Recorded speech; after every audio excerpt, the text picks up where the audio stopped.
The suitcase did not belong to me, and the money inside it was never meant to save my life. By the time I found it, everything I had already was gone, and the people who took it were still watching. 6 months earlier, I had a house, a husband, a job, and a name that meant something. Now I was living in room 107 of a roadside motel off the interstate, paying week to week in cash, counting every dollar before I slept. The foreclosure notice had been taped to our front door while I was at work. By the time I got home, the locks were already changed. Jard had filed for divorce that same morning. The joint accounts were empty. My inheritance, which he had insisted on managing years ago, was gone. I tried calling friends. Most didn't answer. The ones who did said they didn't want to get involved. 2 days later, my company email stopped working. Security walked me out of the building without explanation. Jard was a senior partner. He told them I was unstable. I ended up at the Crestview Motor Inn because it was cheap and asked no questions. The air conditioner rattled all night. The ice machine never worked. I lived on instant noodles and gas station coffee. I took freelance transcription jobs when I could get them. Some days I made $20, some days nothing. I stopped using my real name at the front desk. That night, the Wi-Fi went down at 3 in the morning. My laptop battery was dying. My phone was at 5%. The charging cable had slipped off the nightstand and fallen under the bed. I got on my hands and knees and reached into the dark. My fingers touched the cord, and then something hard. I pulled it out inch by inch. It was a suitcase, old, heavy, brown leather with tarnished brass latches. It was wedged all the way against the wall, coated in dust. Tied to the handle was a luggage tag. The handwriting made my throat tighten. It was my great aunt Agnes's. Agnes had been dead for over a year. I locked the motel door, I checked the window, then I opened the suitcase. Inside were stacks of cash, bank banded, real, tens, 20s, 50s, hundreds. I counted until my hands started shaking. Around $70,000. Under the money was a folded sheet of thick paper. I recognized the handwriting immediately. Do not trust your husband. Do not trust your best friend. The cash is bait. The real inheritance is proof. Finish what your mother started before they silenced her. My mother had died 6 years earlier in a car accident on a mountain road. The police called it driver fatigue. Rain, no witnesses. I sat on the motel floor holding the note while the room felt suddenly too small. This wasn't rescue money. It was a trigger. I read the note again to make sure I wasn't misreading it. The words didn't change. My husband, my best friend, my mother. Agnes had written it knowing exactly how it would land. I searched the suitcase again. Beneath the cash was a train ticket. One way, departing the next night. Destination, Hudson Harbor. I had never heard of the place. The timing wasn't random. The ticket was dated for the day after my rent was due. I turned the note over. An address was written on the back, just a street name and a number. My first instinct was to pack and leave. $70,000 was enough to disappear. New phone, new city, new name. I could walk away from everything Jard and Noel had destroyed. But Agnes hadn't written run. She had written finish. I started thinking backward. Agnes had never trusted anyone. She didn't leave gifts. She left traps. If she wanted me gone, she wouldn't have included an address. She would have included a passport. I didn't sleep. I photographed everything instead. The cash, the note, the ticket, the serial numbers on the top bills. I uploaded the files to an encrypted cloud account using a password no one else knew. Then I drafted an email to an investigative reporter I remembered from my old job. I didn't send it. I set a dead man trigger instead. If I didn't log in again within 48 hours, the email would send automatically. If something happened to me, it wouldn't be quiet. I packed only what fit into my laptop bag. I left the suitcase under the bed, but turned the handle outward. I smashed my phone in the motel bathroom sink and dropped the pieces into a storm drain 3 blocks away. At a convenience store, I bought a prepaid burner phone with cash. No name, no account. The next night, I boarded the train. For the first hour, nothing happened. Then I noticed the man. He had been 3 rows ahead of me when I sat down. Gray hoodie, plain jeans, no bag. He moved seats once, then again, each time closer. My burner phone vibrated. Unknown number. Don't go to that address. An image loaded beneath the message. It was me, sitting in my seat, looking out the window. The timestamp showed it had been taken 4 minutes earlier. I didn't react. I waited until the next stop was announced. When the train slowed, I walked to the bathroom at the end of the car and locked the door. I counted. When the doors opened, I ran back, grabbed the suitcase, and jumped onto the platform as the doors closed. The man didn't make it off. I didn't look back. I took a bus instead, then another. I changed clothes at a thrift store 1 town away. I left my jacket behind. When I finally reached Hudson Harbor, it was raining. The address led me away from the town center, past empty docks and rusted fences. The building wasn't a house. It was a closed boatyard. The lock on the door was new. The key from the suitcase fit perfectly. The door opened into darkness. I stepped inside and closed it behind me. The sound echoed longer than it should have. I felt along the wall until my fingers hit a switch. Nothing happened. I used the burner phone's light and saw a second switch farther in. When I flipped it, the lights came on. I was standing in a small concrete room. Clean, dry, no windows. In the center of the floor was a square metal ring set into wooden boards. A trap door. I lifted it. A set of stairs led down. Cold air rose from below. I went down and closed the hatch above me. The lower room was larger. Concrete walls. Shelving units lined one side, filled with labeled binders and sealed boxes. On the other side was a desk with a laptop, external drives, and several small monitors showing live camera feeds of the boatyard outside. Every angle was covered. This wasn't storage. It was a workspace.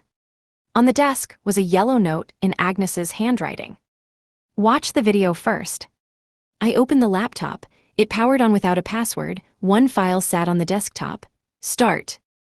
Agnes appeared on the screen, older than I remembered, tired, alert. If you're seeing this, she said, it means you didn't run. Good. She explained quickly.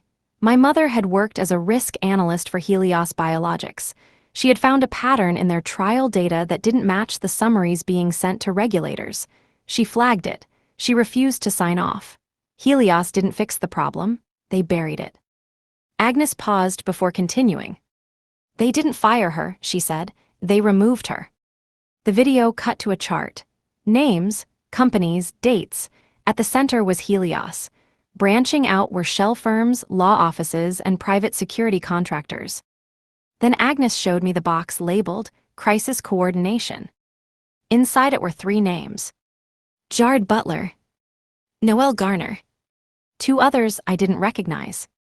Agnes explained that Jared had been placed in my life years before my wedding. His role was control. Finances, isolation, credibility.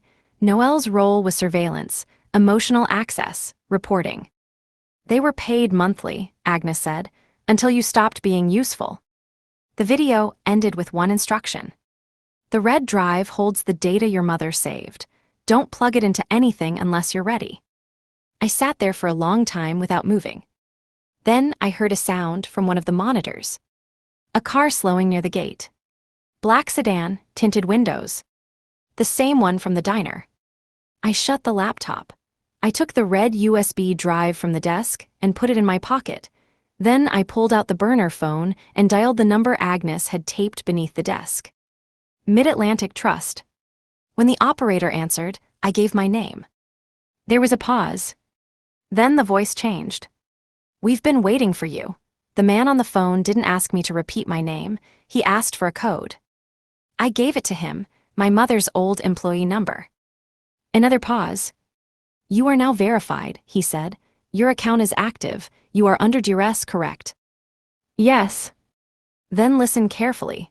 Do not leave that location. Do not contact anyone except the person I connect you to next. The call transferred. This is Honor Alani, a woman said, senior manager for the Vaughn Butler Trust. Your aunt anticipated this situation.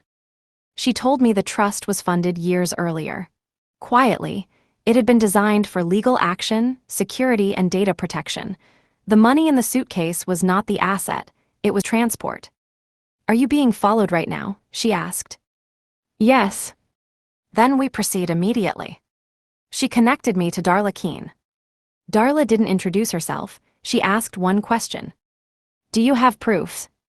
I have data, audio, financial records. Good, don't send everything, send only 2 files.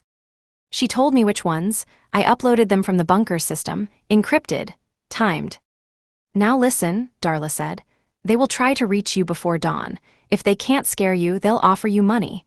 If that fails, they'll move to containment. What does that mean? It means they will try to isolate you permanently. The monitors flickered. The black sedan was closer now. 2 men stepped out. They didn't approach the door, they stood still, waiting. My burner phone buzzed. Unknown number. We know you found the bunker. Another message followed. Walk out now, leave the drive, no one gets hurt. I didn't respond. Darla stayed silent on the line. The men moved out of frame. 1 minute passed, 2. Then the gate camera went dark. Power cut, Darla said. They're testing response time. A third message arrived. You have 10 minutes. I watched the perimeter cameras one by one go offline. Not hacked, manually disabled. They think you're alone, Darla said. They're wrong. She gave an instruction. I followed it. I flipped a switch beneath the desk. The monitors rebooted using a backup feed. The cameras came back on from a different angle. The men froze. They hadn't known they were being watched twice. A siren wailed in the distance, faint, then closer. The men backed away from the gate. The sedan started. It didn't speed off. It rolled away slowly, like they wanted me to see it. Darla exhaled. Federal preservation orders just hit Helios and their contractors, she said. They didn't expect it this fast. My phone vibrated again. This time the message was short. Run while you can. I shut the phone off. The bunker door stayed locked. The red drive stayed in my pocket. Outside, the rain kept falling. Inside, the war had started. I didn't leave the bunker. Darla told me to stay put and wait for confirmation. I watched the monitors while the minutes dragged. The black sedan didn't come back. That didn't mean they were gone. At 5:42 a.m., Darla called again. Federal orders are active, she said. Helios can't delete or move anything now, but this doesn't protect you. It protects evidence. What do I do? You prepare for exposure. She told me to create a second dead man package. Different content. Different recipient. If I disappeared, it would release proof tying Helios to paid handlers inside my personal life. No one knows about this one, she said, not even the trust. I set it up, encrypted, timed, 48 hours. Then I heard movement on the cameras again. A different vehicle this time, utility truck, logo on the side. Meridian Security. 2 men got out, same build, same posture. They didn't try the gate. They walked the fence line slowly, counting cameras. They knew the warrants were coming.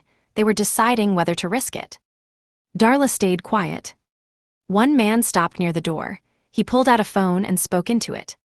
My burner phone turned on by itself. Incoming call. Darla said 1 word, answer. I did. A man spoke calmly. You're in possession of proprietary corporate material. I'm in possession of murder evidence. A pause. Accidents happen, he said. They don't have to happen again. I didn't reply. You leave the drive inside, walk out alone, you'll get a relocation package. Cash, new identity, clean exit. And if I don't? Another pause. Then you're a liability. The call ended. On the monitors, the men stepped back. They waited. Then the sirens came again, this time close. The Meridian men moved fast, back into the truck, gone in seconds. Darla spoke immediately. They won't touch you now, not openly. You're officially a material witness. I didn't feel safe. She told me to sleep. I didn't. Instead, I went through the binders Agnes had left behind. 1 label caught my eye. Asset Care. Inside were photos. Me, years of my life, restaurants, hospitals, my mother's funeral. Notes, dates, payments. Noelle's name appeared again and again. Monthly transfers, consulting fees. Start date, 3 months before my mother died. End date, the week my divorce was finalized. My phone vibrated. New message. This time, I recognized the number. Noelle. I know you're scared, the message read. You need to talk to me, I can explain everything. I stared at the screen. Then another message came through. I was trying to protect you. I didn't reply. I forwarded the messages to Darla. She responded seconds later. Do not engage, she's burning. I watched the sun rise on the camera feeds, gray light over rusted boats and wet concrete. Somewhere nearby, people were waking up, drinking coffee, starting normal days. And somewhere else, the people who destroyed my life were realizing they had lost control. Darla called just after noon. They're shifting strategy, she said. You're no longer a problem to erase, you're a problem to discredit. What does that mean? It means they'll try to break your credibility before the data reaches court. As she spoke, one of the monitors switched feeds. A news channel appeared. Helios Biologics had issued a statement. Roman Vale stood at a podium. He called the situation a misunderstanding. He said a former employee was spreading fabricated material. He mentioned emotional instability, divorce, financial distress. He didn't say my name. He didn't have to. Darla muted the feed. This is the opening move. Next, they'll send someone you trust. The bunker phone rang. I froze. Darla didn't speak. The caller ID showed a block number. I answered. Jard's voice came through clean and calm. Claire, he said, you need to listen to me. I said nothing. You're being manipulated. Agnes was paranoid, you know that. She built this fantasy and now it's consuming you. I watched the monitors while he talked. No movement outside, no cars, no men. They told me you were having a breakdown, he continued, that you'd hurt yourself if things went too far. Who told you that? I asked. A pause, short, controlled. My lawyer. I didn't respond. You don't understand what you're holding, he said. There are people who will destroy you for it. I'm trying to protect you. From what? I asked. From becoming collateral. The call ended. Darla exhaled sharply. That was a test. He wanted you emotional. He wanted you reactive. Why call now? Because he's scared, she said, and scared people make mistakes. She told me to pull a binder marked communications. Inside were recorded calls, emails, metadata logs. One file was labeled JB Secure. I played it. Jard's voice filled the room. She doesn't suspect anything, he said. She trusts Noelle completely. Keep her calm. Another voice replied, female, professional. Your access is sufficient. We'll handle the analyst. The timestamp was 3 weeks before my mother died. I shut the file.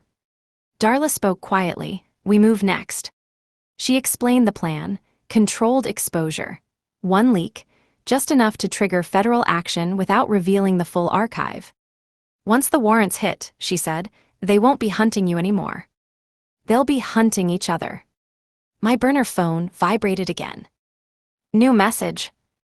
Unknown number. We can still make this go away. Another message followed immediately. Last offer.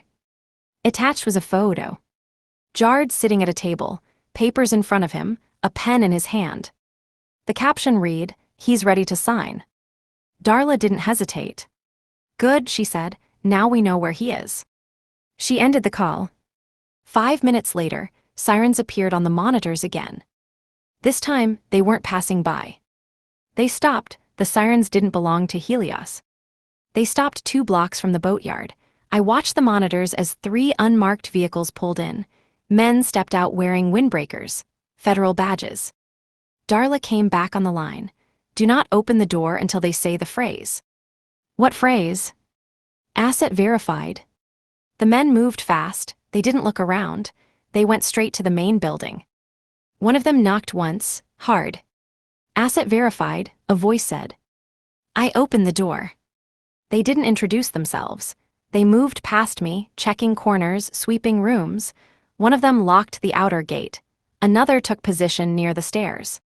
You Claire Butler? One asked. Yes. You're under temporary federal protection, he said. You're also a material witness in an ongoing investigation. You don't leave unless we say so. Darla stayed silent on the line. The agent continued. Someone tried to access Helios servers remotely 30 minutes ago. Same IP we flagged earlier. Evelyn Cross, I said. He nodded, she panicked. They brought in equipment, hard drives, signal blockers. One agent started copying data directly from Agnes's systems. Then my burner phone rang again. The agent looked at the screen. You want this? Yes. I put it on speaker. Noelle's voice came through, shaking fast. They're saying you've lost it, she said. They're telling everyone you're dangerous. Who is they? I asked. You know who, she said. You don't understand how bad this is. Jard is in trouble, real trouble. That wasn't your concern before, I said. Silence. Then she spoke quietly. I didn't know they were going to kill her. The agents froze. I swear, Noelle said. They told me it was monitoring, that she was unstable, that my job was to keep you grounded. How much were they paying you? I asked. She didn't answer. How much? I repeated. Enough, she said. The call disconnected. The room stayed silent. One of the agents looked at me. That call was recorded, he said. She just implicated herself. Darla's voice came back, calm, controlled. We have probable cause now. Full warrants are coming. Another agent's phone buzzed. He read the message and nodded. Helios headquarters is being secured, he said. Law firm too. I sat down. This was no longer about hiding. This was about timing. The lead agent leaned in. You did the right thing not running. I didn't answer. Outside, rain hit the cameras again. Somewhere beyond the fence, engines started. News vans, lights. Darla spoke one last time before disconnecting. Part 8 changes everything, she said. Get ready. The agents didn't let me sleep. They moved equipment out of the bunker while others stayed on watch. Agnes's archive was being copied piece by piece. Nothing was removed. Everything was logged. At 2:11 a.m., one of the agents froze in front of a monitor. Got something. He replayed the feed from an exterior camera. A man had walked past the fence twice, hood up, phone in hand. He wasn't trying to get inside. He was confirming I was still there. Meridian Security. The lead agent spoke into his radio. They're still circling. Darla called again. Her voice was tight. The warrants are signed, she said. Arrests start in less than an hour. Before I could respond, another alert sounded. A new connection attempt had hit Agnes's system. This one wasn't sloppy. The agent swore. They're trying to destroy remotely. They can't, Darla said. Preservation order locks them out. Not destroy, the agent said. They're trying to trace. Every screen went black at once. Emergency lights snapped on. Back up, someone shouted. The generator kicked in. Systems rebooted. Feeds came back one by one. But one thing was different. The server access log was open on the screen. A user ID blinked at the top. eCross admin. They're inside, the agent said. Darla didn't hesitate. Pull the cable now. The agent yanked it free. The system went offline. My phone buzzed. Unknown number. I answered. Evelyn Cross spoke calmly. No threat, no anger. You've caused a great deal of disruption, she said, but you don't actually know what you have. I know you killed my mother, I said. Silence. Then you think this ends with arrests, she said. It doesn't. Systems like ours don't collapse, they adapt. I'm done listening, I said. She laughed softly. You never were very important, Claire. You were an access point. The call ended. Seconds later, sirens exploded outside, not distant, right at the gate. Agents moved fast, weapons out, positions taken. On the monitor, black SUVs flooded the road, federal markings, lights everywhere. The lead agent checked his radio. Helios HQ secured, a voice said.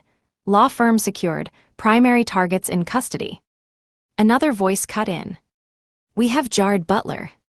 I didn't react. Then another line crackled. We have Noelle Garner. The room went quiet.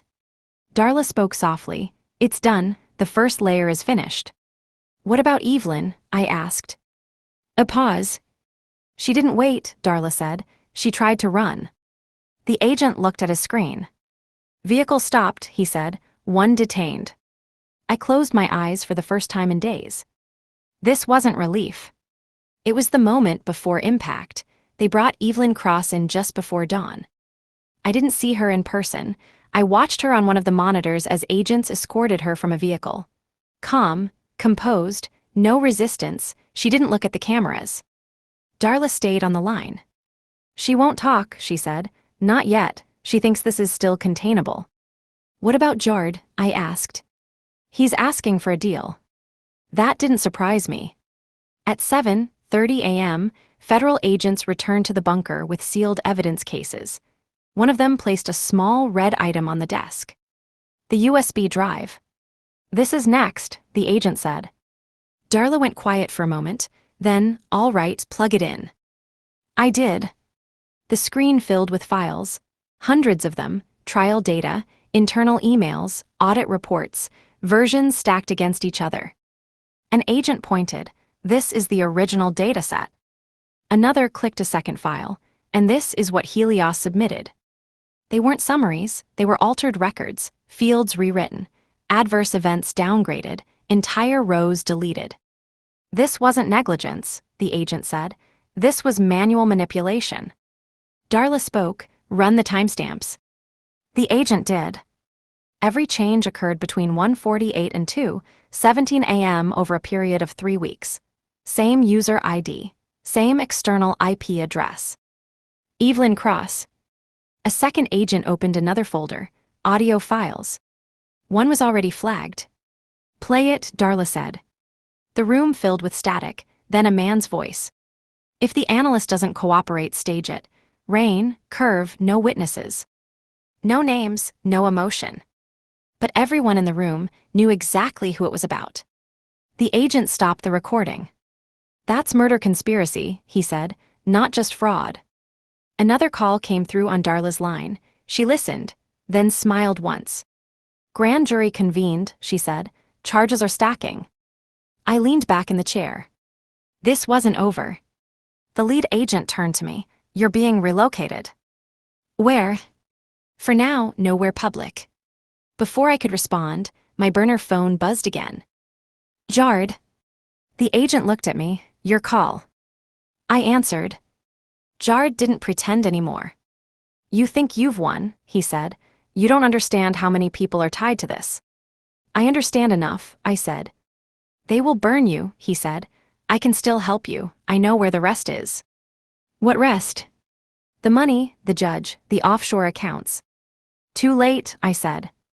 He laughed, then you're dead already. The call cut. The agent took the phone from my hand. That was a threat. Darla didn't sound concerned. He's panicking, she said, which means he's about to give us everything. Outside, helicopters passed overhead. The investigation had gone public. And the people who built the system were starting to turn on each other. By noon, the bunker was no longer just a hiding place. It was a command point. Federal teams rotated in and out. Phones rang constantly. Names were written on boards and crossed out just as fast. I stayed where I was told, watching pieces move without being allowed to touch them. Darla called again. Jard's lawyer just requested a private conference, she said. That means he's ready to sell. What about Noelle? She broke early, Darla said. She's claiming she was misled, that her role was emotional support only. That won't hold. No, Darla said, but it will slow things down. An agent approached with a tablet. You need to see this. On the screen was a document pulled from Helios's internal server, a payment ledger, offshore accounts, shell companies layered 3 levels deep. One entry was highlighted. A wire transfer marked JG. The amount matched exactly. 1 week before my wedding. That's his signing bonus, the agent said, for locking you down. The room stayed silent. Another file opened. Surveillance logs, phone metadata, years of location pings. Noelle's number appeared repeatedly near my mother's workplace months before the crash. She wasn't just watching you, the agent said. She was watching your mother. Darla didn't speak for several seconds. Then we're escalating. I was escorted to a different room inside the bunker. No monitors, no windows, just a secure phone. Darla's voice came through steady. The prosecutors want you on record, she said. Not public, not yet. They need confirmation of motive. What do they want to know? They want you to say whether Jard ever asked about your mother's work. I didn't hesitate. Yes, I said. Often, he said it was curiosity. Darla exhaled. That matches the timeline. She paused. There's more, she said. The judge from your divorce. What about him? He took money, she said. Vacation property, paid through the same shell fund. The implication landed immediately. That ruling, I said, it was planned. Yes. The phone went quiet. Then Darla spoke again. We're unsealing the first package. What does that mean? It means Helios loses control of the narrative. Minutes later, agents began moving faster. Calls came in rapid bursts. One of them looked at me and nodded once. Press is about to light up, he said. My burner phone buzzed again. Unknown number. I answered. A man spoke quickly, controlled panic beneath the calm. You don't know me, he said, but I know what they did, and I have proof. Who are you? I asked. I worked in data systems, he said. They fired me, blacklisted me. Why call me? Because they didn't erase everything, he said, and now they're coming for me. Darla cut in on the secure line. Give him protection, she said, immediately. The man's breathing shook. I can show you who altered the files, he said, not just the name, the fingerprints. I closed my eyes. This wasn't ending. It was expanding. The man's name was Jonas Pike. He didn't ask for money, he asked for protection. Darla moved fast. Within minutes, a secure line was opened. Jonas's location was verified. Federal coverage was activated. He stayed on the call the entire time, breathing shallow, as if silence itself was dangerous. They made me change the numbers, he said, not summaries, raw data. Who? Darla asked. Jonas hesitated. Legal didn't just approve it, they did it. Names, Darla said. Evelyn Cross, Jonas said, direct access, admin level. He explained how the system worked. The original trial data lived in a deep archive most people didn't know existed. Only one password controlled it. It had never been rotated. They assumed no one would look, he said. Can you prove it? Darla asked. Yes, Jonas said, if I can get in again. The agents looked at me. Darla didn't hesitate. Do it. Jonas guided them step by step. Server logs appeared on the screen, immutable audit trails, every modification stamped with the same external IP. Not Helios. Evelyn Cross's private server. One agent leaned forward. That's the hand on the weapon. Jonas kept talking. They altered outcomes manually, he said. Changed severe events to mild, deleted entire patient records. It wasn't cleanup, it was fabrication. Darla spoke quietly. That makes the murder motive airtight. Before anyone could respond, alarms sounded. A perimeter alert. On the monitors, 2 vehicles approached fast, not marked, not federal. Meridian security. The agents moved immediately, weapons ready, doors locked. They're not supposed to be moving, one agent said. They're panicking, Darla replied. They're trying to extract someone. The vehicles stopped outside the fence, doors opened, men stepped out. They didn't approach. They waited. My phone buzzed. Evelyn Cross. The agent looked at me, I nodded. I answered. You have something that belongs to my client, she said calmly. You altered the data, I said. Silence. Then, you're standing on evidence you don't understand, she said, and people die over misunderstandings. I understand enough, I said. You don't, she said. You're not the target, you're leverage. For who? I asked. She didn't answer. The call ended. Outside, one of the Meridian men spoke into his radio. Seconds later, the vehicles turned around and left. They won't push, an agent said. Not now. Darla's voice sharpened. They just confirmed something, she said. What? They're protecting someone bigger. Jonas spoke again, faster now. There's more, he said. They didn't just use Evelyn's server, they mirrored it. Where? Darla asked. Jonas swallowed. A financial trust, old, quiet. The room went still. I already knew the name. Mid-Atlantic Trust. Darla didn't speak for a long moment. Then that changes everything. The name sat in the room like a loaded weapon. Mid-Atlantic Trust. Darla broke the silence first. Explain. Jonas swallowed. They mirrored the archive years ago, a silent backup, not on Helios infrastructure, somewhere legally insulated. Why? An agent asked. So if regulators ever came, Jonas said, they could say the original data was corrupted, then restore the clean version. Darla's voice hardened. And who controlled access? Jonas didn't hesitate. Evelyn Cross. The agents exchanged looks. One of them spoke into his radio, issuing instructions I couldn't hear. Darla came back to me directly. This is why your aunt built the trust the way she did. What do you mean? She anticipated this layer, Darla said. Your mother anticipated it too. I was escorted back to Agnes's desk. Darla told me to open a specific drawer. Inside was a laminated card with an account number and a single instruction written in Agnes's handwriting. If they move the mirror, pull the patent. I didn't ask what it meant. Darla already knew. That trust doesn't just hold money, she said. It holds ownership. She explained quickly. My mother had patented a proprietary audit method before she died. Quietly, the trust owned it. Helios had used it without permission to manipulate trial data. They didn't just falsify records, Darla said. They stole her system. An agent leaned in. If that's true, every dataset they touched is contaminated. And illegal, Darla said, which means we don't just have fraud and murder. We have intellectual property theft, the agent finished. Another call came in. Darla listened, then nodded. They're trying to seal Evelyn's server, she said. Court order, emergency motion. They can't, the agent said. Preservation is active. Yes, Darla said, but they're trying to bury the mirror. My burner phone buzzed again. Unknown number.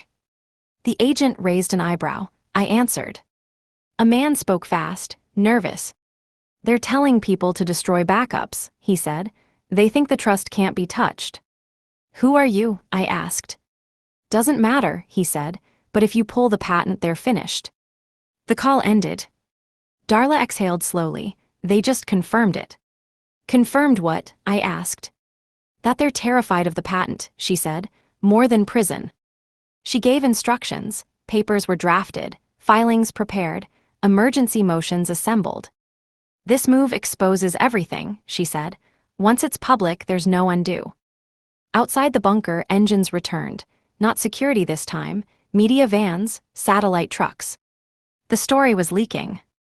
The agents moved faster now. One of them looked at me. You ready to turn this from investigation to collapse? I didn't answer. I picked up the laminated card. That was answer enough. The filing went through.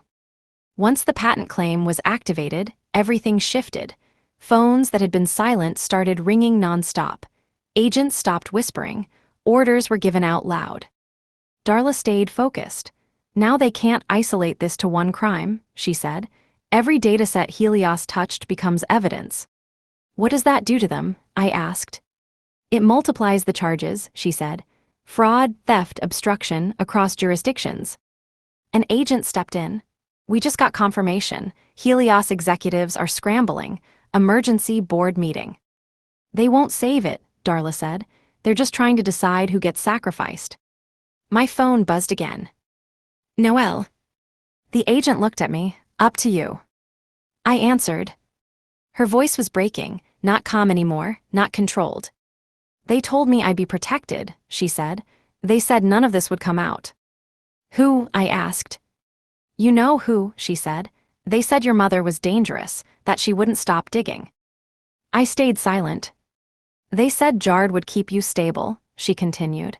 That my job was to keep you distracted. How much were you paid? I asked. She cried, then said it. The number was precise, monthly, for years. Did you know they were going to kill her? I asked. No, she said quickly. I swear, they said accident. They said she drove too tired. I didn't respond. They're going to let me take the fall, she said. I can feel it. Jard already turned on me. They always do, I said. She sobbed harder. I can help you. I know where the payments came from. I know who signed off. Too late, I said. I ended the call. The agent nodded. That was enough. Darla spoke immediately. Add her testimony. We don't need her clean. We need her documented. Another agent entered with a folder. Judge from the divorce, he said. Travel records, offshore transfers. Darla scanned it. Good, that ruling gets vacated. The room shifted again. This wasn't just criminal anymore. It was unraveling history. The monitors switched to a live feed. Helios headquarters, agents walking out with sealed boxes, computers, servers. Roman Vale was escorted through the lobby, hands cuffed, face tight, cameras flashing. Darla didn't react. Next, she said. What about Jard? I asked. He's holding out, she said, but he won't last. As if summoned, my phone buzzed again. Jard. I answered. You don't understand what you've done, he said. You've destroyed everything. You destroyed it, I said. You think they'll protect you, he said. You think Darla cares about you. I think you're scared, I said. Silence.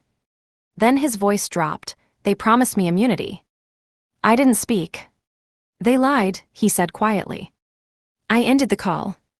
Darla looked at me. He's cracking. Outside, the media lights burned brighter. Inside, the walls were closing in on everyone except me. Jard didn't last. His lawyer requested a closed-door meeting with federal prosecutors. Darla was invited in. She didn't ask me to come. She didn't need to. When she called back, her voice was flat. He's offering everything.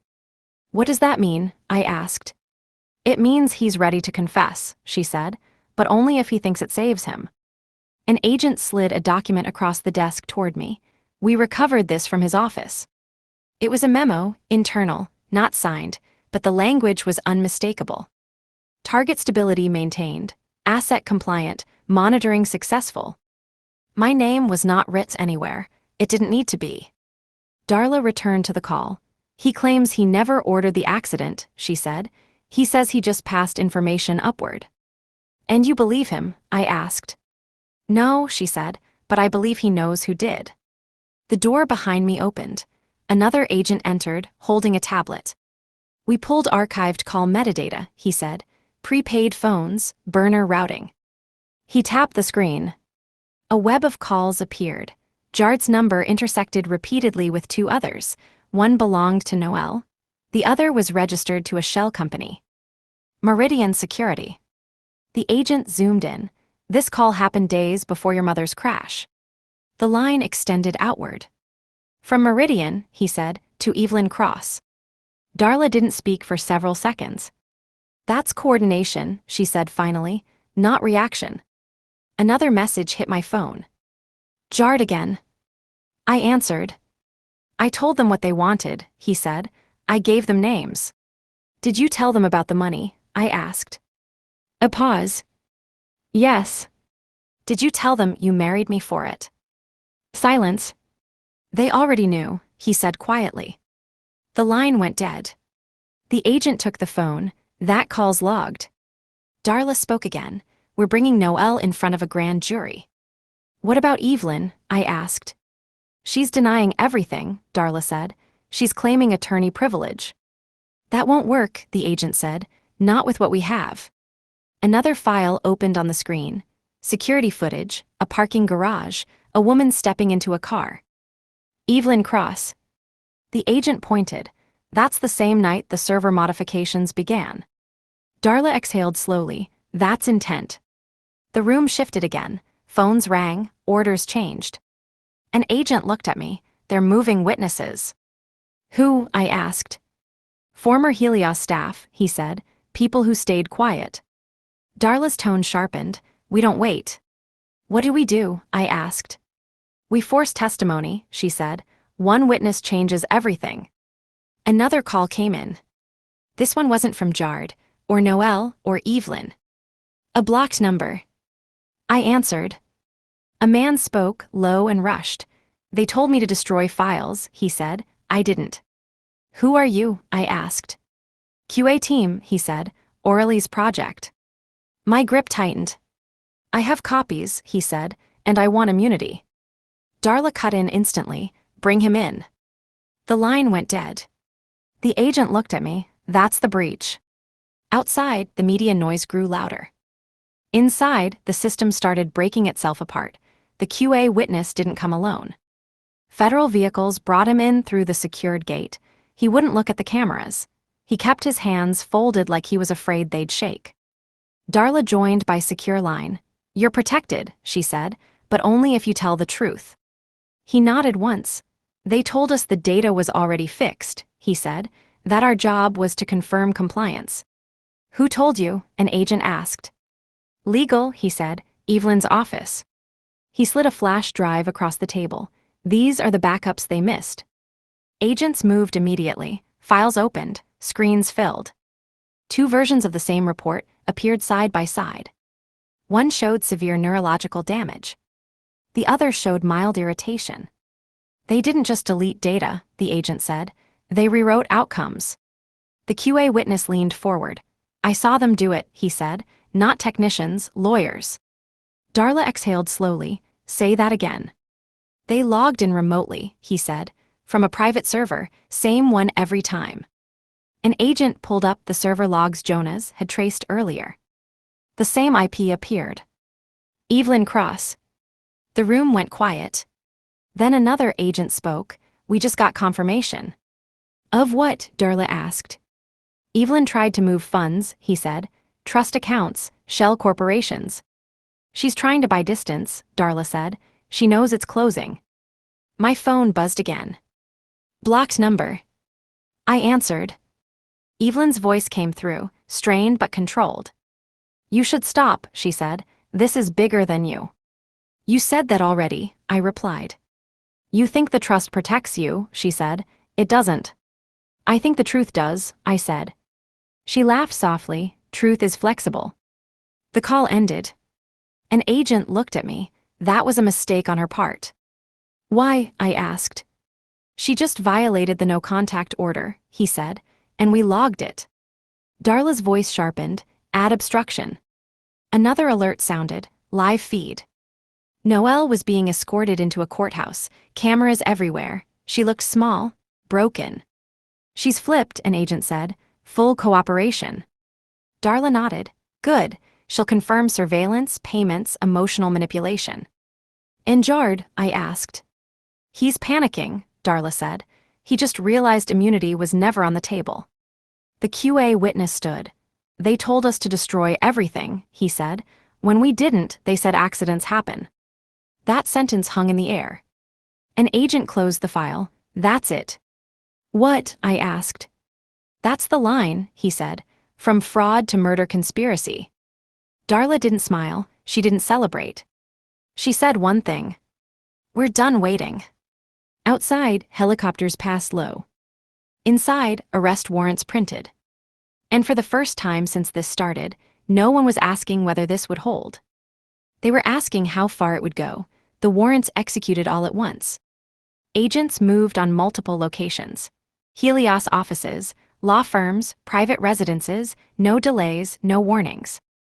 Inside the bunker, screens switched between feeds, doors forced open, servers removed, people escorted out with hands visible. Roman Vale appeared on one screen. He didn't shout. He didn't resist. He adjusted his jacket and walked forward like he still believed this could be negotiated. Darla watched without comment. Another feed showed Evelyn Cross. She argued, calm at first, then louder, then silent when the cuffs went on. An agent beside me spoke quietly. That's the spine of it. Phones rang nonstop. Updates came in fragments. Primary servers secured. Financial records frozen. External backups located. Darla's voice came through sharp and controlled. Push the civil trigger. What does that do? I asked. It kills the company, she said. Documents moved fast. Court filings submitted. Emergency injunctions activated. The patent claim was unsealed. An agent read the confirmation and nodded.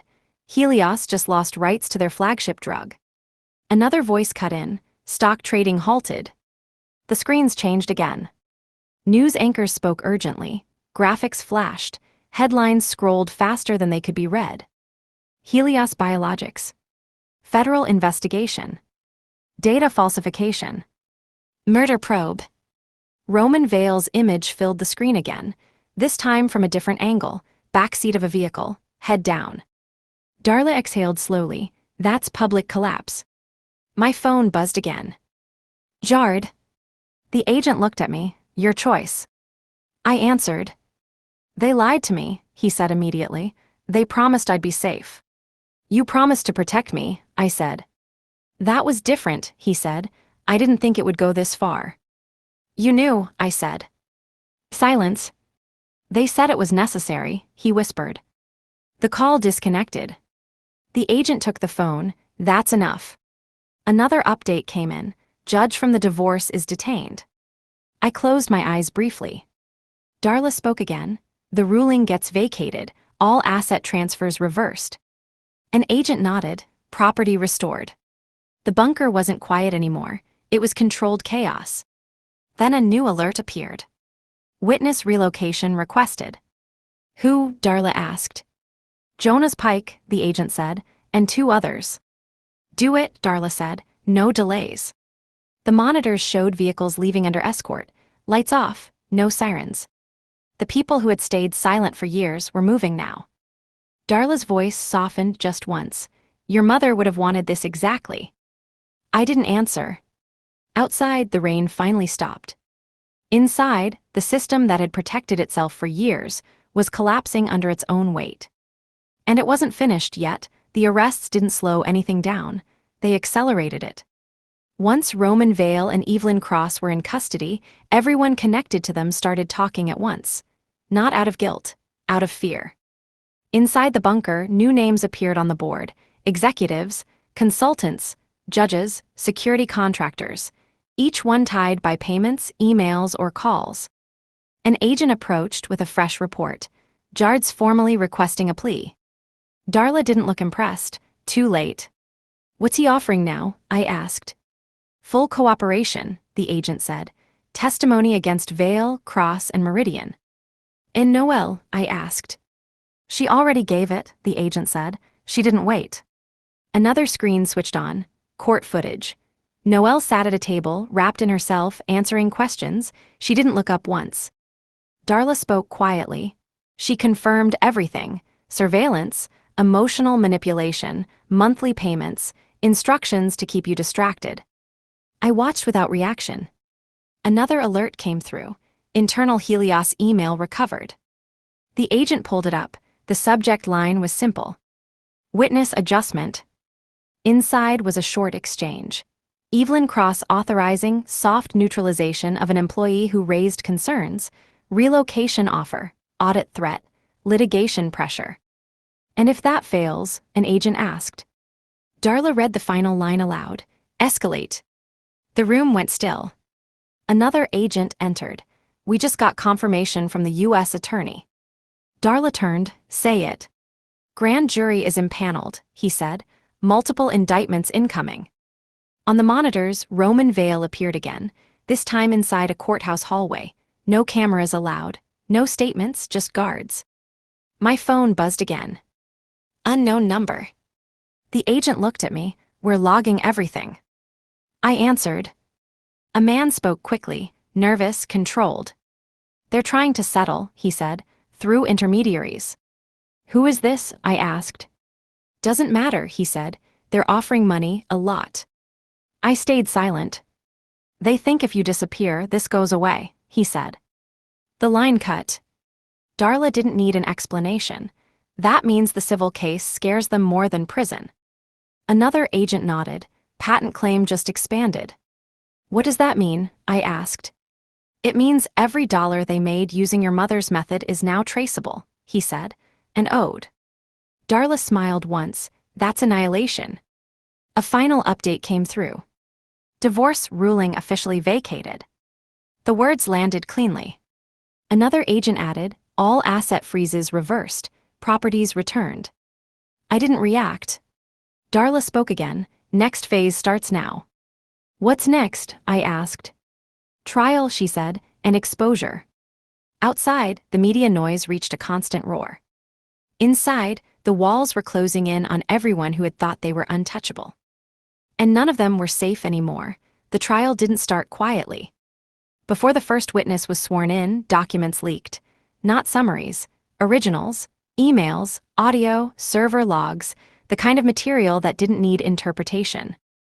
Inside the secured room, Darla watched the feeds without expression. This is the point of no return, she said. After today, there's no version of this where they recover. The prosecution began with the data. Side-by-side comparisons, original trial records against the altered submissions, every discrepancy highlighted, every change traced. Then Jonas Pike took the stand. He didn't hesitate. He explained the system, the archive, the untouched password, the remote logins. He showed the jury the timestamps. He showed them the IP address. Evelyn Cross's server. The defense tried to interrupt, claimed technical misunderstanding. Jonas shut it down. You can't accidentally rewrite immutable data, he said. That requires intent. The room shifted. Next came the audio. The phrase played once, no repetition, no dramatics. If the analyst doesn't cooperate, stage it. No names were spoken, none were needed. The jury didn't look away. Darla leaned toward me, that's the spine. Then Noelle was called. She broke faster than anyone expected. She admitted the payments, the instructions, the reports she sent, the nights she redirected me when I asked questions about my mother. They told me she was unstable, she said. They said watching her was helping her. The prosecution didn't push harder, they didn't need to. Next was Jard. He looked smaller than I remembered. He testified about meetings, about instructions, about passing information upward, about how he was told to manage the asset. He never once said my name. When asked why he married me, he didn't answer. The courtroom stayed silent until the judge ordered him to respond. I was told it would secure the position, he said finally. That was enough. The final witness was a forensic analyst. They presented the patent documentation, the registered audit method, the licensing history. Helios had used it. Without permission. For profit. The defense objected, too late. The civil claim landed immediately. The judge read the motion carefully, then nodded once. Proceed. Outside the courtroom, the market reacted faster than the law ever could. Distribution partners suspended contracts. Investors withdrew. Helios stock never reopened. Inside, Roman Vale finally spoke. He denied intent, denied knowledge, claimed bad actors below him. The prosecution played his recorded calls. He didn't speak again. Darla's phone buzzed. She glanced at it once, then looked at me. It's done, she said. The company is finished. I didn't respond. Across the room, Evelyn Cross finally looked directly at me. For the first time since this started, she didn't look controlled. She looked afraid. The verdict didn't take long. The jury returned without questions. No confusion, no hesitation. Roman Vale was found guilty on all counts. Fraud, conspiracy, obstruction, murder facilitation. Evelyn Cross was convicted alongside him. Attorney privilege didn't protect crimes committed through servers and shell companies. Jard accepted a reduced sentence in exchange for testimony. The court didn't call it cooperation, it called it survival. Noelle was sentenced separately, lesser charges, enough to erase the life she had built. The civil ruling came next. Helios Biologics was placed into receivership. All profits generated from the drug developed using my mother's patented system were seized. Licensing rights were transferred to the Vaughan Butler Trust. Distribution contracts were voided. Every remaining asset was frozen. The company didn't just collapse. It ceased to exist. I watched the final filings from a secured room. Darla stood beside me, reading quietly. They tried to settle, she said, again. How much? I asked. Enough to disappear forever. And, I asked. She slid the phone into her pocket. I declined. The divorce ruling was formally erased, property returned, accounts restored, not as compensation, as correction. Later, I was escorted through a side exit of the courthouse. No cameras, no statements. Jard passed me in the hallway, escorted by 2 marshals. He stopped walking. "You think this ends it," he said quietly. "People like them don't disappear." "They already did," I said. He didn't answer. Outside, the noise faded behind concrete walls and distance. The bunker was sealed permanently. Agnes's archive was transferred into federal custody. The red USB drive was logged, copied, and locked away. Before leaving, I took one last look at the laminated card Agnes had left behind. It hadn't promised money. It hadn't promised safety. It had promised leverage. Months later, the trust began licensing the audit system internationally. Quietly, cleanly, hospitals, regulators, oversight boards. The system my mother built was finally used the way it was meant to be. No one announced my name. No interviews were requested. No book deals followed. That was intentional. The suitcase is still with me. Empty now. It was never the inheritance. It was the door. And once it opened, everything that had been hidden behind it fell apart exactly the way it was supposed to. You have reached the end of the text.